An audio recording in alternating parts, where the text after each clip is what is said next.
Hi everyone! Sa video na to ay yung pagsama ko sa mga amo ko at unlimited naman ako dito kasi may annual pass ako sa OCBC Skyway. At ito nga sa likod ko ay yung mga alaga at amo ko.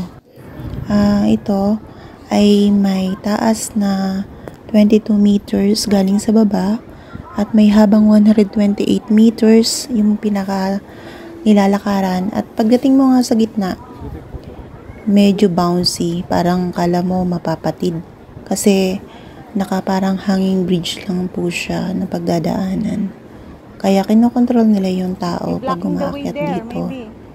At mas maganda nga yan kapag kagabi kasi nga may mga ilaw sa taas. Ayan ang Marina Bay Sands at ito ang Garden Rhapsody Super Tree. Ayan, nasa kaligitnaan na kami ng time na yan. At medyo maalog, takot na takot ang alaga ako. Yan lang, bye bye.